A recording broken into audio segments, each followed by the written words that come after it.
السلام عليكم. أهلا بكم. فيديو النهاردة إن شاء الله هنعمل مع بعض ألذ وأسرع فطيرة تقدري تعمليها لوجبة الغداء أو العشاء، والكل هيعشق طعمها بأسهل وأجمل طريقة، وبحشوة قطع الفراخ المميزة جدا جدا. فطيرة شرقي محشية بقطع الفراخ بطريقة خطيرة يا بنات، أتمنى تجربوها بنفس الطريقة بإذن الله هتعجبكم. أنا هنا بحاول أقطعها بس هي سخنة يا بنات، مش عارفة أمسكها. شايفين رقات الفطير عامله ازاي، مورقه من جوه، حلو قوي. وقطع الفراخ مديها طعم حلو قوي يا بنات، مختلفه ولذيذه وخطيره. باذن الله هتجربيها بالطريقه دي وهتعتمدي الطريقه، خطيره بجد وعلى ضمانتي، مش هتبطلي تعمليها الا بالطريقه دي. شايفين يا بنات الفطير مورق ازاي، وفي نفس الوقت رقاته خفيفه. علشان ما اطولش عليكم نسمي بالله ونصلي على رسول، اللهم صل وسلم وبارك عليك يا رسول الله. معانا هنا يا حبايبي المقادير: كوبايتين ونص دقيق منخول، عليهم ربع معلقه ملح، هننزل عليهم بكوبايه ميه شويه شويه لغايه ما نلم الدقيق كله. كوبايه الميه كلها استخدمتها في الكوبايتين ونص. ممكن حضرتك الدقيق بتاعك يستخدم ميه اكتر او ميه اقل على حسب. انا عايزه عجينه طريه جدا بس مش بتلزق. اهم حاجه ده سر عجينه الفطير يا بنات، تكون طريه ومش بتلزق. زي ما انتوا شايفين كده يا بنات، انا لميت كل الدقيق، لميت البوله كويس قوي زي ما انتوا شايفين. حبايب البنات الجداد اللي لسه بيتعلموا، انا بقى هنا خدتها على الرخامه وابدا بقى اعجن فيها واشد فيها كده لغايه ما تطرى وتنعم معايا خالص. لازم يكون ليها عرق. بصوا انا بشد دلوقتي بتقطع مني. لما عجنت فيها كتير حوالي 10 دقايق زي ما انتوا شايفين، انا بشد اهو وعامله عرق جميل جدا. اهم حاجه العرق ده يا بنات في الفطير، الفطير الشرقي او الفطير المشلتت او الفطيره المحشيه اللي احنا هنعملها النهارده. الكوبايتين ونص انا قسمتهم على فطيرتين، فطيرتين مقاسهم حلو وسط، مش كبيره قوي ومش صغيره. معانا 350 جرام من صدور الفراخ متقطعه شرايح صوابع صغنطه، ومعانا كمان بصله كبيره مقطعاها مكعبات، ومعانا 5 حبات فلفل رومي، فلفل رومي اخضر واحمر، الفلفل الرومي العادي مش الوان، عايزه تحطي الوان براحتك. ومعانا زيتون شرايح حوالي نص كوب، ومعانا التوابل دي: فلفل اسمر وبصل وتوم باودر وبهارات فراخ وملح. الملح نقلل منه لان الزيتون بيبقى مملح، حوالي معلقه صغيره او حسب الرغبه. هننزل بماده دهنيه يا حبايبي على النار، في حله على نار، ماده دهنيه، اي ماده دهنيه، زيت او سمنه او زبده على زيت براحتك. وهنزل بيها بقطع صدور الفراخ. تمام، هفردها في الحله كده او في الطاسه، ما اقلبش غير لما تاخد لون ابيض فاتح زي ما انتوا شايفين كده يا بنات. اول ما تاخد لون هقلبها. ليه؟ عشان تحتفظ بالعصاره بتاعتها ويبقى طعمها حلو ولذيذ. اول ما الميه بتاعتها تنشف هيكون فيها سوائل لسه، لما الميه بتاعتها تنشف خالص هنزل بقى بالبصل. واول ما البصل يغير لونه زي ما احنا متعودين يا بنات، هننزل بعدها بالفلفل. البصل هنلاقيه بقى لونه شفاف، في الوقت ده ننزل بعدها بالفلفل. زي ما انتوا شايفين كده يا بنات البصلة استوت، هننزل بالفلفل زي ما انتوا شايفين مكعبات صغيرة برضو. حبايب البنات الجداد اللي بيتعلموا، وهقلب فيها شوية حوالي 5 دقايق، غطيها في الوقت ده مفيش اي مشكلة. واول ما احس ان الفلفل اتشوح مع الفراخ والبصل هنزل بالتوابل. اخر حاجة التوابل، لاني بعدها بطفي على طول، بشيلها من على النار. ماشي يا حبايبي، تمام. كل ده يا حبايبي المقادير كلها هكتبها لكم ان شاء الله في صندوق الوصف. هنسيبهم شويه على النار يتشوحوا كلهم مع بعض. طبعا النار بتاعتنا متوسطه، ما بتكونش عاليه ومش عايزاها واطيه عشان ما تنزلش الميه بتاعه الخضار. تمام يا بنات، هنسيبها شويه بالطريقه دي كده، لازم نتاكد ان الخضار كله اتشوح، ده بيدي تيست حلو قوي في الاكل. خلاص كده الخضار كله اتشوح، هنزل بكميه الزيتون اللي عندي. انا هنا عاملاها نص كوب حوالي 100 جرام، عايزه تكتري براحتك بس الكميه دي حلوه قوي للفطيرتين. هنشوحها تشويحة بسيطة ونطفي عليها، وبعد كده نغرفها علشان تبرد. ما ينفعش نحشي بيها الفطير وهي سخنة، هي دلوقتي سخنة يا بنات. سيبيها بقى شوية كده تهدى شوية عقبال ما نفرد العجين بتاعنا.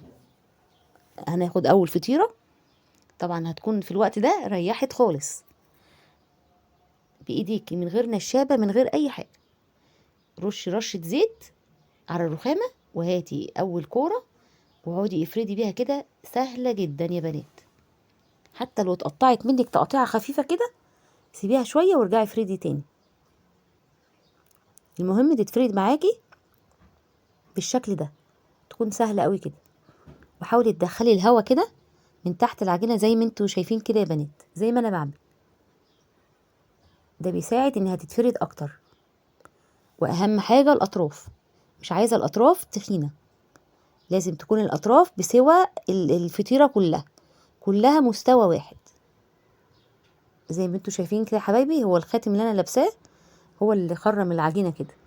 حاولي ما تلبسيش اي حاجة في ايديكي لان العجينة بتبقى رقيقة ومريحة قوي، يعني سهل قوي انها تتخرم. بس ان شاء الله مش هيحصل اي حاجة، عادي.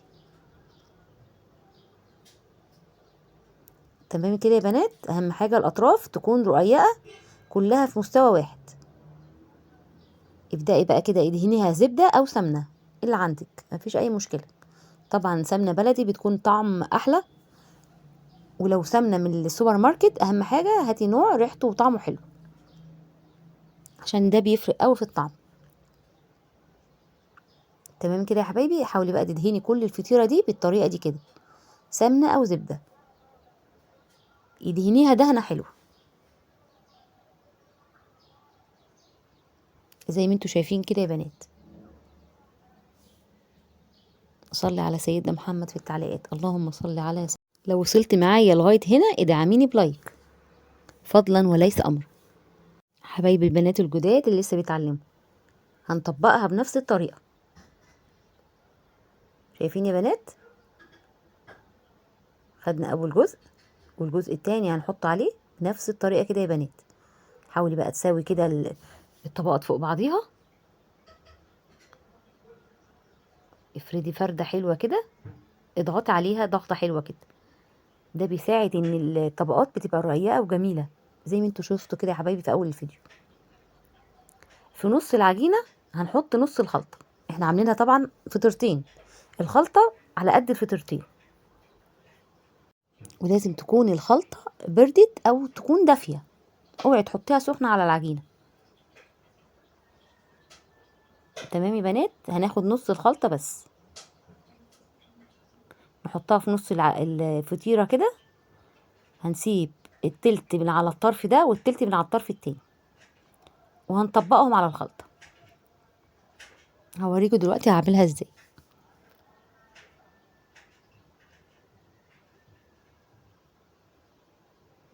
خلطة جميلة وطعمها رهيب يا بنات، بإذن الله هتعتمدوا الطريقة زي ما انتوا شايفين كده يا بنات. انا خدت اول جزء حطيته على الخلطة، وبعدين هدهن سمنة او زبدة، واخد الطرف التاني هحطه فوقيها.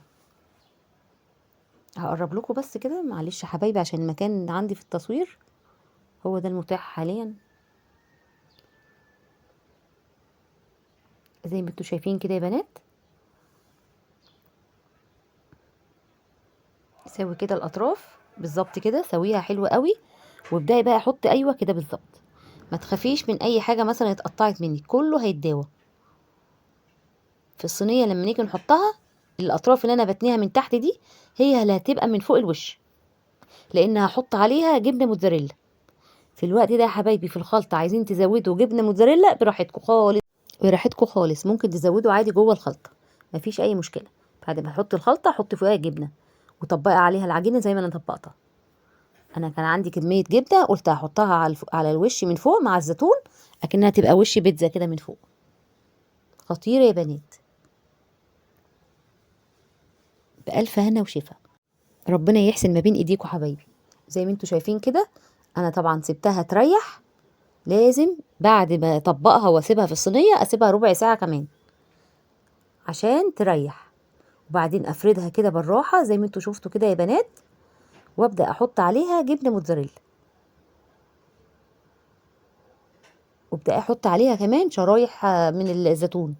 عايزه تزودي شرايح فلفل زودي. هي كده حلوه قوي.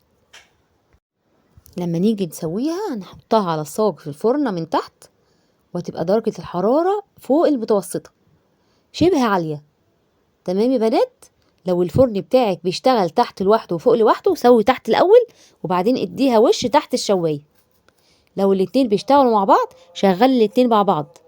شغلي تحت عالي وفوق عالي، مش عالي قوي، يعني فوق المتوسط يا بنات. شوفي درجة حرارة المتوسط ايه عندك وخليها فوق المتوسط. ماشي يا حبايبي. بألف هنا وشفا يا بنات. تحفة تحفة بجد. اتمنى تجربوها بنفس الطريقة. هي طبعا هنا لسه خارجة من الفرن، بحاول اوريها لكم. شايفين طرية ازاي؟ طرية من قبل ما لسه تهدى، يعني لما تهدى كمان هتطرى اكتر. ريحة وطعم وشكل رهيبة، واخدة لون حلو قوي من تحت ومن فوق كمان. قدميها بقى تهدى شوية كده، قطعيها وقدميها وبألف هنا وشفا. شايفين طراوتها يا بنات؟ طرية وجميلة جدا. أتمنى تجربوها بنفس الطريقة. وبكده يا حبايبي نكون خلصنا فيديو النهاردة. أتمنى يكون الفيديو عجبكم، ولو عجبكم فضلا اشتركوا في القناة، فعلوا زر الجرس على الكل علشان يوصل لكم كل جديد. ما تنسونيش في لايك وشير لكل حبايبكم. استنوني إن شاء الله في وصفات كتير حلوة قوي ومميزة. في حفظ الله يا حبايب قلبي. السلام عليكم.